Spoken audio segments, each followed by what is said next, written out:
Hello everybody, welcome back to my channel. Today we are going to be reading the Alterna logs in the side order, Instagram story type things. I genuinely forgot their name, my bad. But thank you guys so much for the support on this series, I guess, of Splatoon lore reading. The videos have been doing pretty well, when it comes to likes and subscriber gain, pretty good. I also got a comment from one of you guys. Let me see if I could pull that up real quick, just so I could thank you. Let's see. Yeah, from @mafisher. Thank you for the kind comment and for, I assume, subscribing, because my subscriber count did go up when I checked from there.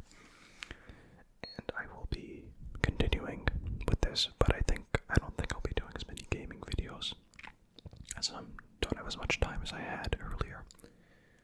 But with the football season starting, I will be doing, because I'm an Arizona Cardinals fan, I will be doing a preview pretty much of the team and what I think about the first preseason game and just how the offseason went. And yeah, let's just get started with the video. The Alterna logs. Log 1. The Fall of Humanity. As technology advanced at an exponential pace, so too did prosperity, and ultimately conflict. Before long, the entire world was embroiled. In the end, nearly all life on Earth was wiped out. As humans squabbled, natural disasters intensified. Volcanic eruptions leveled cities. The sea rose and began to consume the planet. Humanity experienced a mass extinction event. Soon, the surface of the Earth became a barren wasteland, completely inhospitable to life. Error against the odds computed to be 4279121. Some humans survived. Therefore, the planet was only nearly completely inhospitable to life. Cataclysmic volcanic eruptions. These survivors found shelter in a vast cavern created by a cataclysmic volcanic eruption. I have no idea how I skipped a line there, my bad. The cavern provided shelter, and a massive pool of accumulated seawater provided life. For a while, humanity was decimated. Marine life flourished. All matter of squid, octopuses, and jellyfish had propagated in the deep. The surviving humans had found a source of sustenance. Log 2. The Rise of Civilization. Again. The surviving humans appointed scientists to lead their new society, believing that science would provide a wiser path forward. Fully empowered, these scientists took on the monumental task of establishing a sustainable ecosystem within the cavern. They dubbed this new society Alterna and began the process of recreating the Earth they had once known. Of course, not even scientists are immune to nostalgia. The humans began constructing large-scale 3D printing operations. This allowed them to recreate some of humanity's favorite artifacts within the confines of Alterna. Additionally, they created a robust information management system designed to indelibly record all of humanity's very precious information. Such a system would naturally require some sort of record keeper, a computer that could autonomously observe and record data. The scientists achieved their aim with the development of Orca, also known as the Omniscient Recording Computer of Alterna. Log 3. A New Sky. As life in Alterna moved forward, one scientist discovered a new way to make liquid crystals from the bodily fluids of squids. These new crystals could change color in response to faint and fleeting electrical signals emitted by living organisms. To put that in more human terms, these crystals could read minds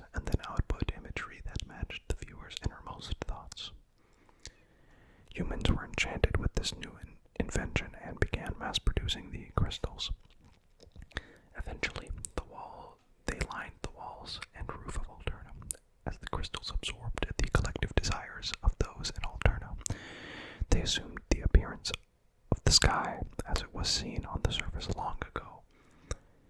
At last, after 25 years of being confined beneath Earth, humanity could once look up and see the sky.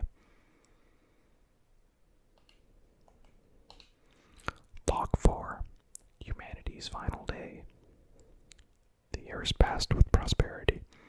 The population of Alterna grew like a rising tide. The scientists, now the elders of their kind, believed they had done all they could to advance the civilization of Alterna. Sorry for that loud noise, I have no idea what caused it.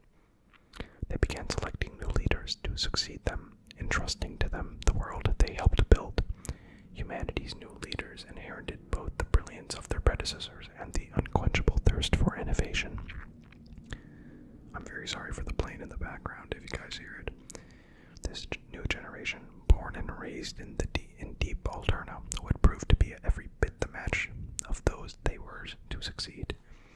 They soon grew restless at the sight of the liquid crystal sky, believing they deserved to behold the reality that existed outside the cavern. The elders, who knew what awaited outside the safe haven of Alterna, issued stern warnings to the brash young scientists. Nevertheless, the young scientists pressed on with their plan, the construction of a massive rocket to escape Alterna. Sadly, as the boosters were ignited for the first time during a launch test, tragedy struck. The energy from the rocket boosters overloaded the cavern's liquid crystals. A violent and terrible chain reaction ensued. Without warning, the stone walls of the cavern began to shatter, raining debris upon humanity. Alterna, the last civilization of once prosperous humanity, was no more, and those who escaped the carnage would soon follow it into death. Log 5. Fresh intelligence awakens. As the inner walls of Alterna collapsed, thousands of tons of rock and liquid crystal plunged into the waters below. As these crystals washed to and fro among the flotsam and jetsam of humanity's former colony, they broke into microscopic fragments. Because they had repeatedly absorbed and reflected humanity's wishes over so many years, the crystals retained these feelings.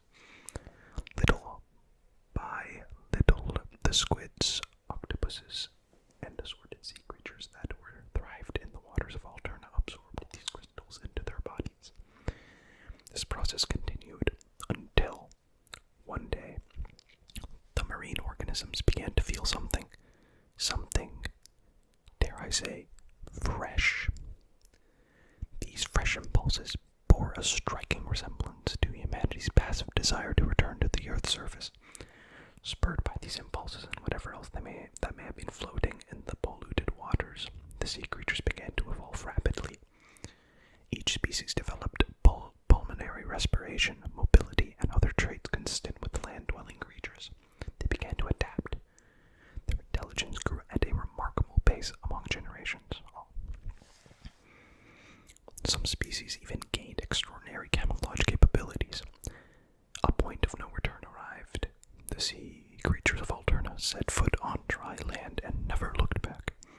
Like humans, they strove for the surface. Of course, survival on land was harsh, but the creatures were persistent. Soon they found the tunnels that humans had used to escape the apocalypse. With their path forward now clear, these fresh, fledgling beings left the ruins of Alterna behind and set their sights on the surface world. Log 6. The land of fresh beginnings. The beings that had emerged from the waters soon emerged from the cavern itself. From there, they flourished quickly. It wasn't long before they had explored every corner of the world. This epochal event gave great significance to the crater above Alterna and its surrounding territories, now referred to as the Splatlands. The region from that point on would be known as the Land of Fresh Beginnings. Among the creatures that now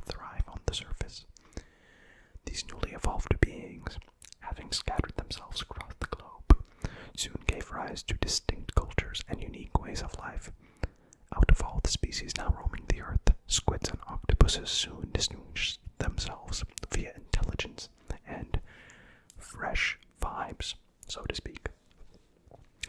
It wasn't long before they became the apex species of the planet. Now, I must fast forward a bit. 5,000 years later, a peculiar individual was born. This squid quickly rose to fame in the Splatlands due to some unique characteristics. Yes, this individual was embraced as a prophet, gifted with numerous revelations that they shared among their fellow squid. It was another turning point for squidkind. During this period, the foundations for modern cephalopod civilization were laid. That individual squid is now merely known and celebrated as the progenitor of the modern-day inkling. The secret log, log.exe, Return of the Mammalians. Recall for a moment the first apocalypse that devastated the human race. Those who escaped in the caverns of Alterna were not the sole survivors. Dun dun dun. There were others who escaped via a giant rocket ship, the Ark Polaris.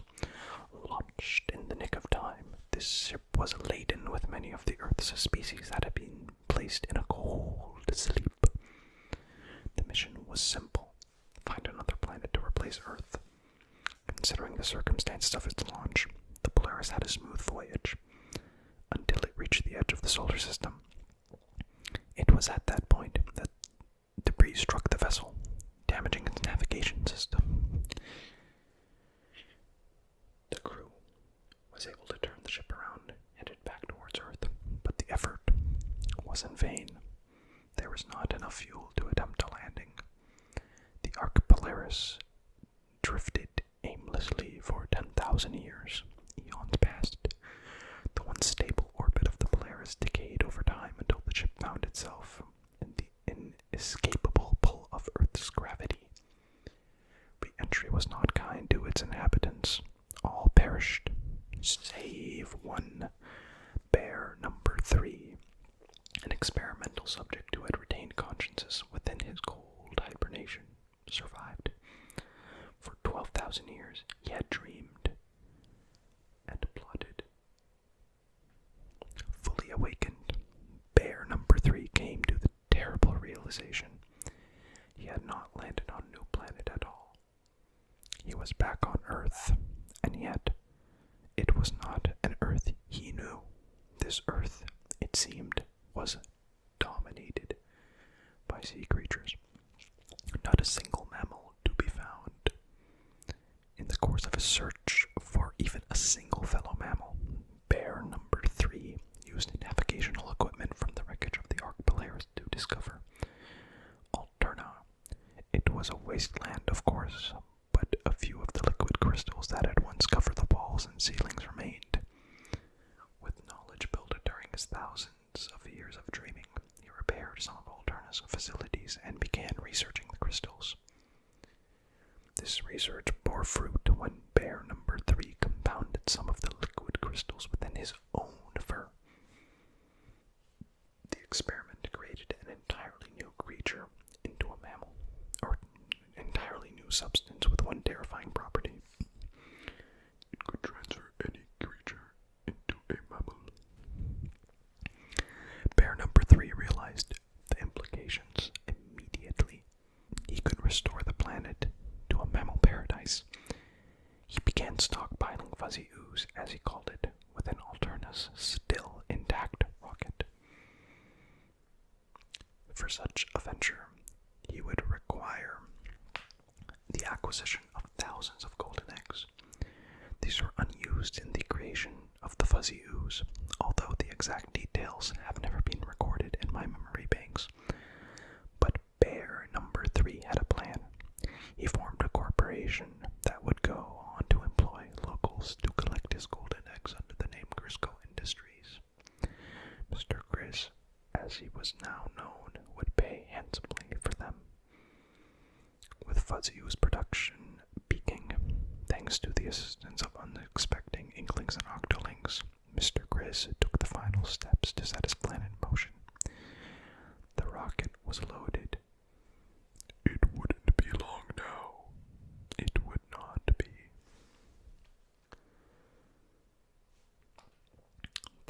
is it for the Alterna logs.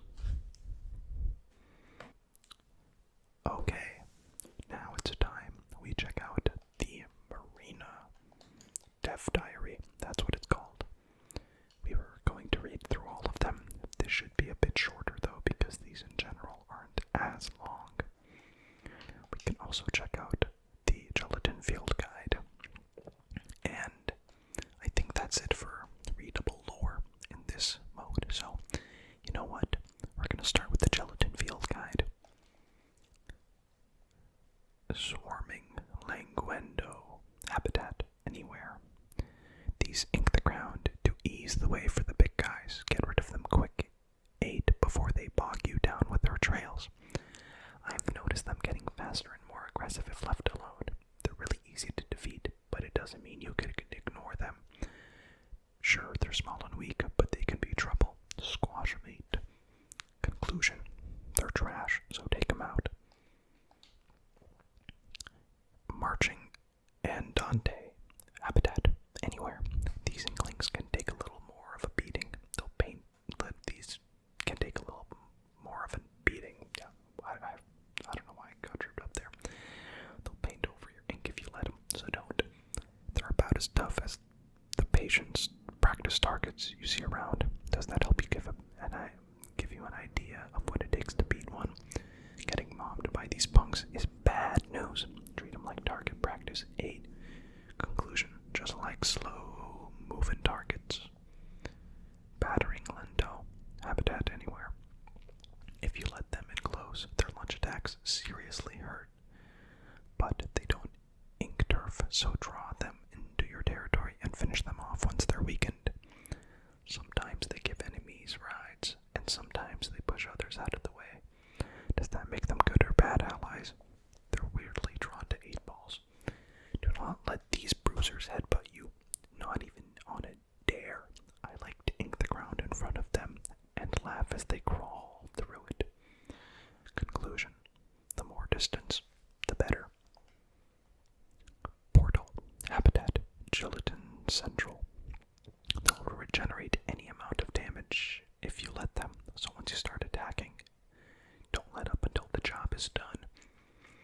Actually, my research shows that they won't regenerate if you ink the ground around their base. If you have poison ink, you can even damage them further that way. It's the best feeling to watch them go. Boom. Get splatted. Oh, you free fishy freaks. That was really cringy, my bad. Conclusion. At least ink the base. Drizzling Capriciso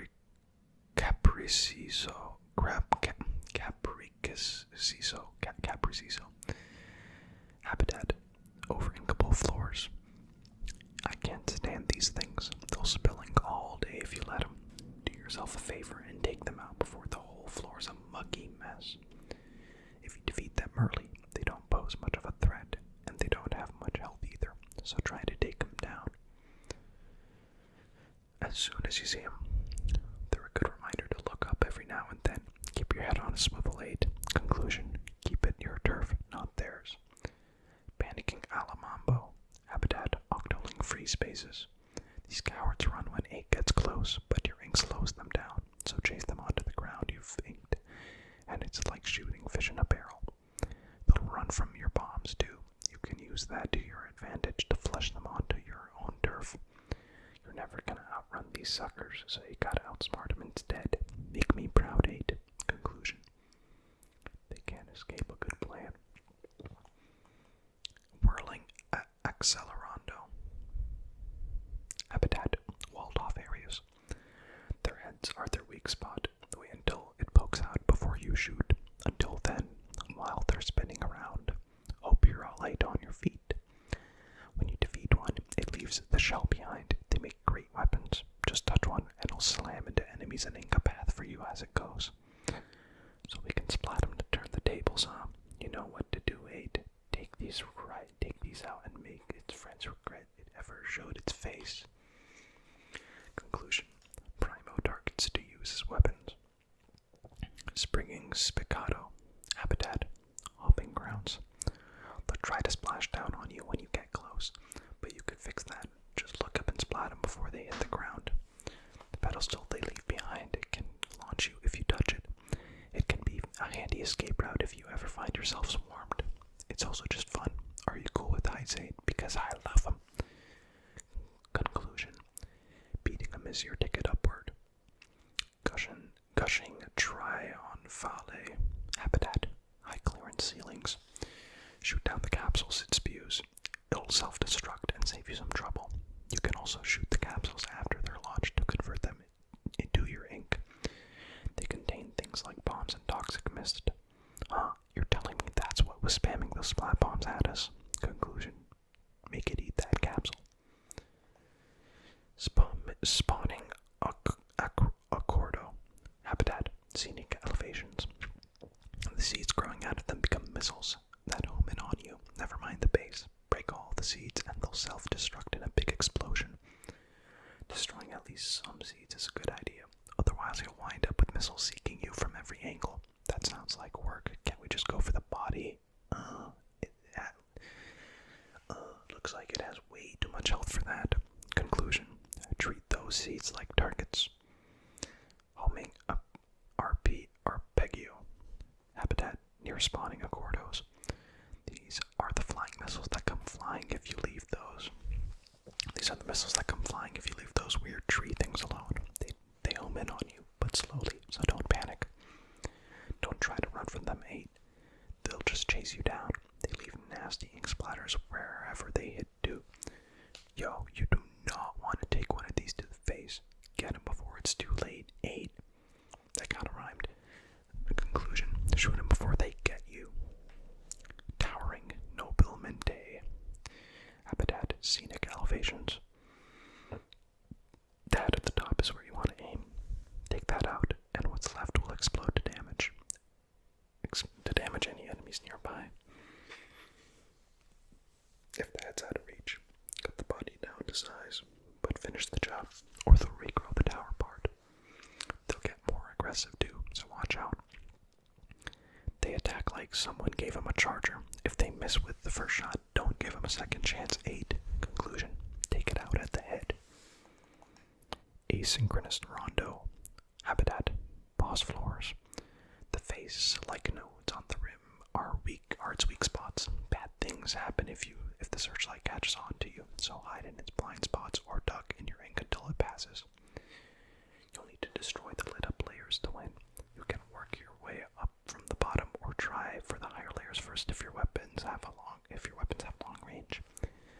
Wait, is that a symbol under the searchlight? I think it's showing for what kind of attack will do or something. Wait, I actually had no idea about that. Wait.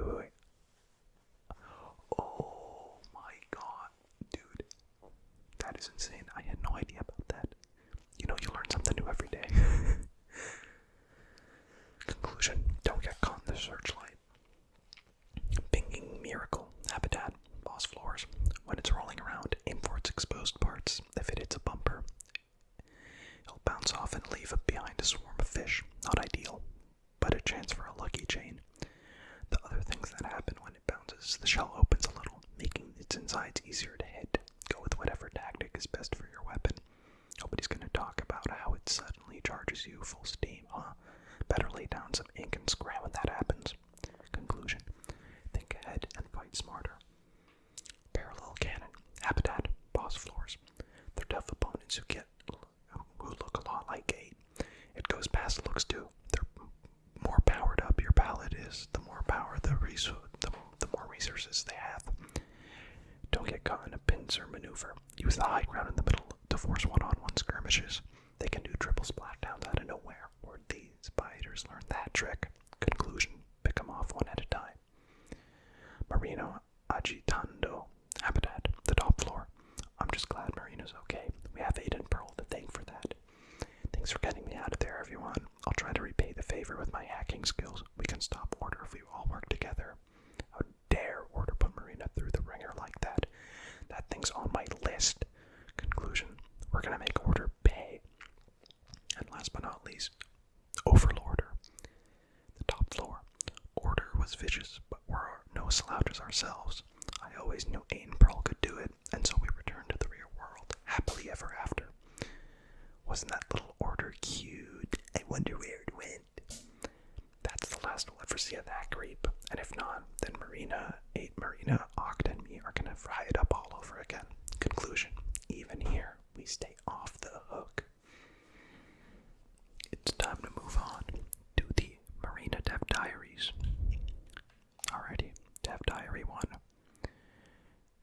Fest is over, and we lost. I feel so bad for Team Order. They tried so hard. I feel you. I was on Team Order myself. But at the end of this Splatfest, Pearl said, "We're gonna take over the world. A world tour. Can you believe it? I can't wait. I haven't felt like this since I was on the sidelines for that battle. Right before I came to Inkopolis Square. If Off the Hook's gonna go on a world tour, my schedule's about to be super packed. We got venues to schedule, roadies to hire, new songs to write. I don't know what I'd do without Pearl. Pearl Hozuki Appreciation Corner. When I felt lost and directionless after deserting from the Octarian army, it was Pearl who showed me hope. The two of us formed Off the Hook, and ever since I felt like I'm wanting to wake up from a dream. Sniff, sorry, something is in my eyes. Assorted number of characters. Okay, I needed a good cry there. All better now. Now I can't forget about the biggest item on my to-do list. It's not world tour business, but it's every bit as important. Project members. Name not final. That's what I'm currently calling my project to help Agent 8 and all the others Kamaboko preyed on. Gotta make it one of my top priorities. We're busy preparing for our world tour. It seems like we're never running out of things to take care of. There aren't many hills Pearl cares enough to die on, though when it comes to music, she gets real serious. I take our music seriously too, and sometimes we both feel so strongly about it that it turns into a fight. That part's never fun, but when it comes to our art, we have to be true to ourselves, no compromises. Oh, speaking of the tour, Pearl let me know that we're taking Agent 8 with us. Agent 8 seems psyched to join up. We're this busy now, wait until the tour actually starts. We'll need all the help we can get, so this is such a big relief. I know we could count on Agent 8. Now I can put all my energy into making new songs. The power. Project members update. I finished the prototype of the virtual world. I'm tentatively calling the members. All that's there for now is a recreation of Inkopolis Square. The idea was for it to be temporary storehouse for memories. I'm still struggling with the bigger job of extracting data from Kamaboko systems. It's tougher than I thought. The world tour schedule is finalized, and Pearl is in a rare form. She seems even more driven since things last started to shape up. It's great to see. I took the day off today to go for a walk in Inkopolis Square. I'm seeing more Octolings like me around than ever, which is exciting. There's real progress in the Octoling movement to make it to the surface. I wonder if Aid and I escaping had any influence on that. It's a nice thought, at least. Though, of course, plenty of Octolings are still stuck underground. Oh, and on the subject of Octolings, I finally cracked Kamaboko's system. The first thing I did was pull up all the data on Octolings, Octarians, and anyone else Kamaboko got their claws onto. Seems like Kamaboko operated in the Deep City Metro for a very, very long time. They kept people under their control through a process called sanitization. It's possible that everyone I knew at the training program or my old job has been sanitized by now. I want to help them. I will help them. After all, that's the whole point of project members. Digging through Kamaboko's systems finally yielded Commander Tartar's secreted files. I have a firmer grasp on how sanitization works, so I'll lay it out all here.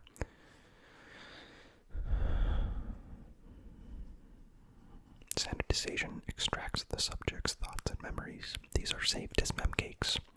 Post-sanitization, the structure housing the subject's soul is left as a hollow husk. Injecting dummy information into that husk enables total control of the original subject. It confirms my theories, but I hate being right about this. How awful. Could sanitization have also caused Agent 8's memory loss? Good news. There is hope. If we could return the memcakes to a sanitized soul, it might reverse the process and restore the subject's self. This really has lit a fire under me. Project members title TK is officially launching. Cuttlefish hinted at souls once or twice, and it sounded like he wasn't being metaphorical. He knows more than I gave him credit for. But it's not all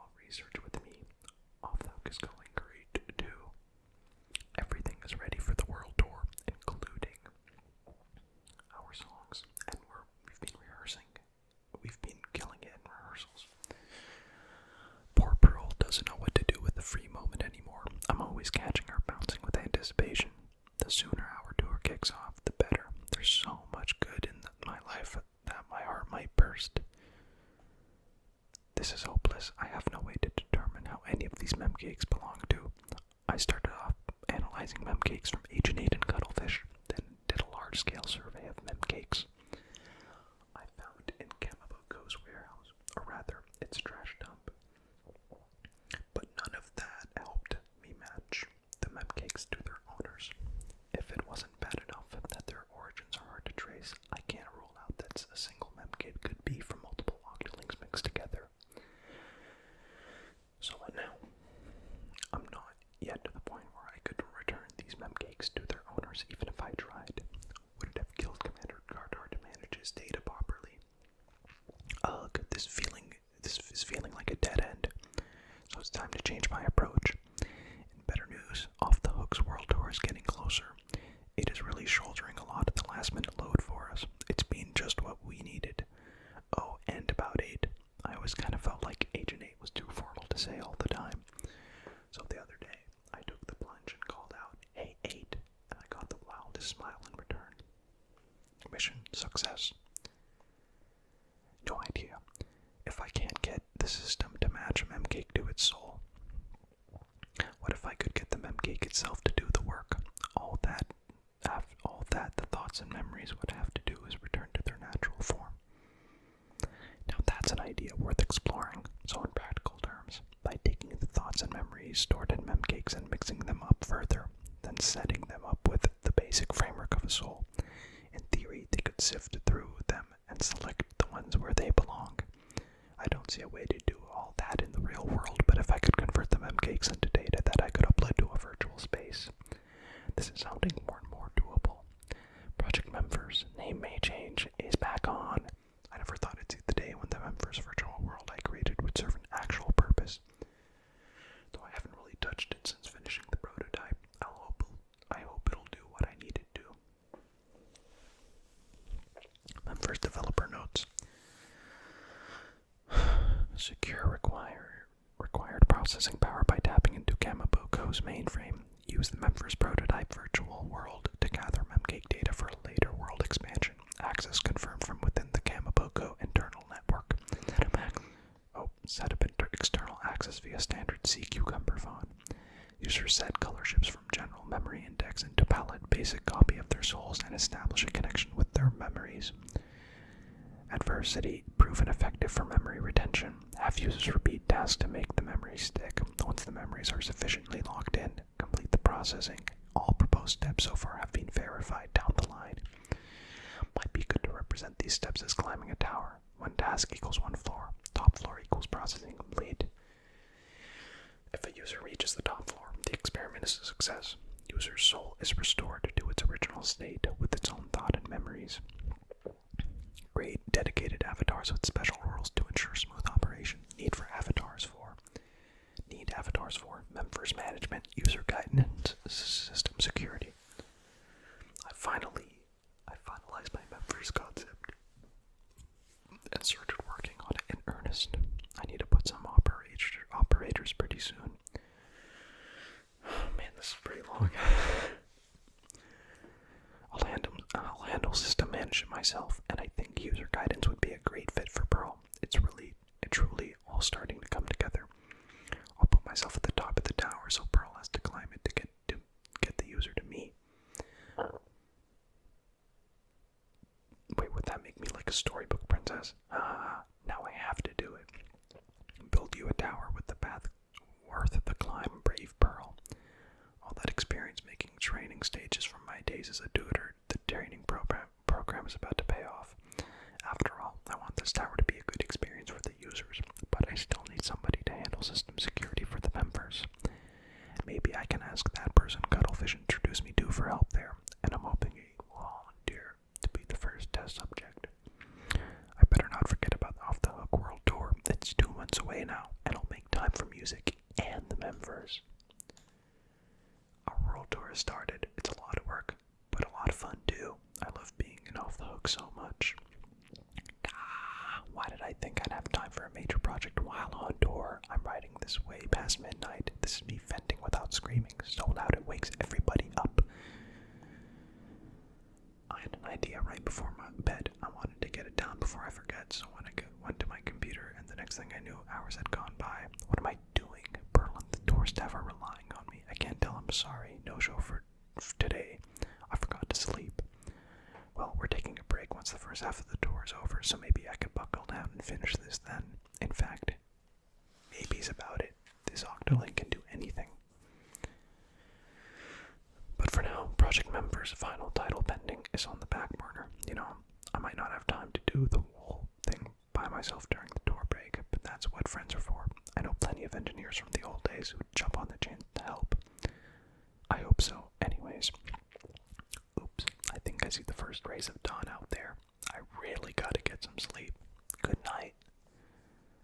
It's all finished. The Project Members, which I've given the final title of Dramatic Days in Orderland, is ready to launch. Off the Hooks World Tour is on a midway break, so I've been putting all my energy into development. With so much time on my hands, I've gotten carried away. I maybe took it a bit too far, but everything's looking good for me to get help Aid and all the other victims of Kamaboko get their memories back. I needed to let Pearl and everyone know the good news right away. One last note, so I don't forget.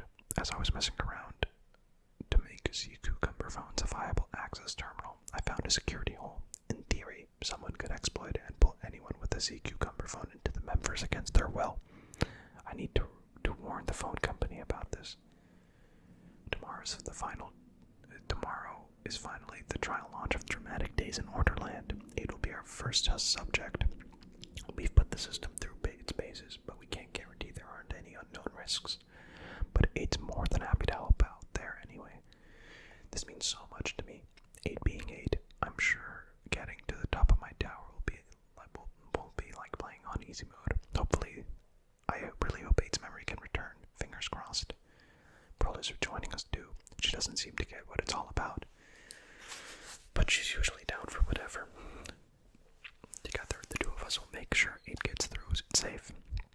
Aid is just the beginning. If this goes well, soon all of Kamaboko's victims can get themselves back and have fun while they do it. I'm so excited that I have no idea how I'll sleep between now and tomorrow. From Oct. Hey Marina, I found these old photos. I thought you'd get a kick out of them. You were so talented and hardworking in those days. Me, I was always slacking off in cutting class. I got to know the inside of the instructor's office pretty well. Every lecture was the same. You should be diligent and dedicated like a true Octarian. I heard it so many times that it turned into white noise. I wonder how she's doing now. From Oct. Hey Marina, I think this is the only photo of the two of us together. You're recruited for an elite position in an Octaville unit after this was taken, right? I think I remember hearing that. I ended up handling security behind the scenes. Could have been worse. Going to the front lines was too much like work. I guess I never returned the records I borrowed from you, but then you've still got all the ones I lent you, so it all balances out. Looking at this, I still remember wondering if you weren't going to get in trouble hanging out with a slacker like me, so imagine my surprise to find out you'd been cooking up some sick tracks. Turns out even an elite knew her way around some decks. From Oct. Hey Marina, you can guess the chaos for your desertion caused. I ended up without much to do except to make music. You remember that club way down in the lowest levels of the base? I DJ'd there for a long time. Since I knew it was one place where the brass wouldn't be caught dead. As time went on, I got more and more into it, to the point where the music was all I thought about. Honestly, that whole period of my life is kind of a haze, but thanks to getting sucked into the world of order, I caught up with you again, so maybe it wasn't such a bad thing. After all, I found my way to the surface, and I'm back to making my kind of music. Here we go again, right? If you're ever up for it, we should jam. P.S. Consider me an Off the Hook fan. I found a record I think Pearl would like, so I'll send it over later. Give my best to 8. Anyways, thank you guys all for watching this video. That was all the Splatoon lore pretty much completed there, at least until Splatoon Raiders comes out. Whenever it does, I got no idea. Thank you guys so much for watching. Please make sure to like and subscribe if you're enjoying my content, and have an awesome rest of your guys' nights. Peace out.